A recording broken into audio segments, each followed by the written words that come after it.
Hello. So I have quite a bit of setup on this one, but there was a question on the forums. What is detectability from submarines? And I thought I knew what it was, but it turns out it's a little more deep than I guess I thought I knew. So a few things to point out real quick.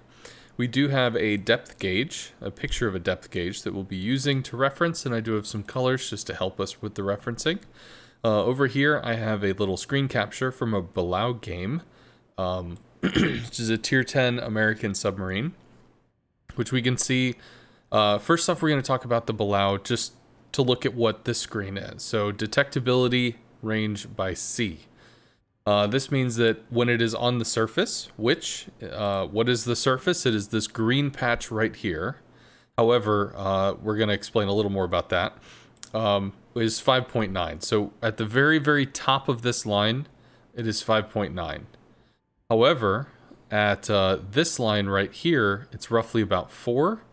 And then at actual periscope depth at the 10 meters, it is 2.2, which is basically reducing down to aerial detection. Once the sub is in the water, aerial detection becomes a pretty big thing. But there is a slow ramping reduction from 5.9 going all the way from this area slowly down to about 4 is usually about the time where it transitions to where it is no longer on the surface and cannot see on the surface detection stuff, down to eventually its aerial detection. We'll go into that a little more, but we'll notice at periscope depth 2.2, which is aerial detection. At operating depth 2.2, which as we see is aerial detection. Detectability after emitting a sonar ping. So this is basically like gunfire penalty, whatever.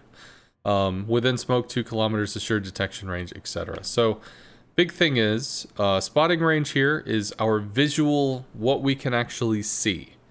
So if a battleship is spotted 19 kilometers away, we can see it. If it's spotted 19 and a half kilometers away, we cannot.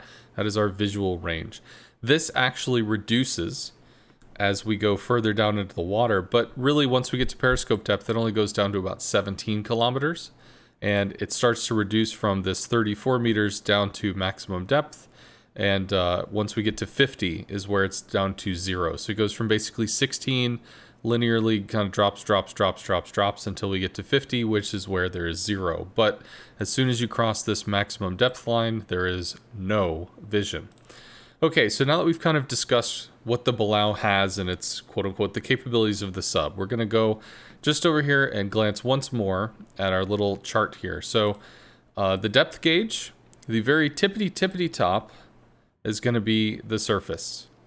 And at the surface, you know, we're detectable, whatever. But during this entire green section, we have surface sight, which means that we could spot a destroyer all the way out to 6 kilometers, say, if it's maybe a Jutland or a Daring, I think has 6 kilometer detection.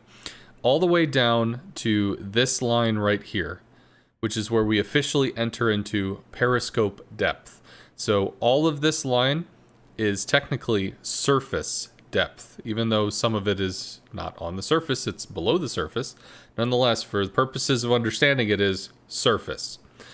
Once we get into the lavender, that is periscope depth, and we can see this is down to the aerial detection kind of stuff. And if we look at the stats from the Z52, we have straight up surface stats, which means from 0 meters all the way down to, let's say, 5 or 6 meters.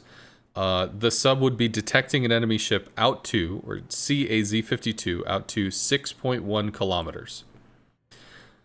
However, once we pass into periscope depth into the lavender, we go ahead and select that, we're going to have aerial detection, detectability by air, which is going to be this one, mostly just for kind of like progressive sort of thing. So here we have detection by air is going to be 3 kilometers, but it is worth noting that if you shoot, you do suffer gun bloom, and your aerial detection does go all the way out to 12.1, which is the maximum range of the guns. So in this case, if we go down to periscope depth and the Z52 is 5 kilometers away, which ideally is not a good position for us because we'd be in hydro range. But still, if the DD is 5 kilometers away, as we pass into the lavenders, we pass into periscope depth, the DD will disappear because we'll only spot the DD at 3 kilometers because that is its aerial detection. However, if the Z-52 fires at us or fires at a teammate, then the aerial detection blooms out to 12.1. Therefore, as a sub, we see aerial detection. Therefore, we see the Z-52. It's worth noting as we go further, what is detectability from submarines? This whole thing that we've been angling to? Well, here's where it comes to a head. In that detectability from submarines, where we can see stuff. So Z-52 can be seen at 6.1 on the surface, can be seen at 3.0 at periscope, and 3.0 at operating depth. Which means that if we go into periscope depth, go further down into operative, if the Z-52 was not firing, we would not see him. But if the Z-52 did open water gunboat, we could theoretically see the Z-52 all the way out to whatever our spotting range is, assuming that we had enough spotting range to do it. So maybe, although this might be 16 kilometer spotting range at this point, if we were somehow maybe here and we'd brought it down to say 9 or 10 kilometers, then, you know, whatever. As long as the number is big enough for us to see and our vision is long enough to see. But it is worth knowing that max depth is a 0, is an absolute no. You do not see anything regardless. It doesn't matter what your spotting range is. I tested this. As soon as you go into maximum depth, you get no teammate vision at all. You have no ability to see anything. Even if it's right above you, even if it's in assured detection range, there is no assured detection range. You do not see anything. The only thing that you could see is a submarine that is currently being hydrophoned and is in range and is at either operating or maximum depth. Hydrophone does not break the layer and actually see up into periscope or surface depth. It only operates in operating and maximum. So detectability from submarines is extremely related to, if not exactly related to, air concealment. And if a sub is operating at periscope depth or operating depth, it's going to follow air concealment vision rules. And that's, if it ever goes down to maximum completely and totally eliminates any vision capability of a sub, regardless of spotting range, regardless of teammate spotting, regardless of anything. It just can't see. The hydrophone can allow it to see subs. The hydrophone can briefly blip off of a surface ship that happens to be in range. You'll see a little glimpse of the ship and it'll fade off. And if it's moving, it just looks like it's stationary because it was just a very instant blip and the ship may already be gone. So you could try to ping it, you may not be able to hit it. But at least gives you an idea as to where the bad guys are if they're hunting you. But anyway, so that hopefully explains what is detectability from submarines.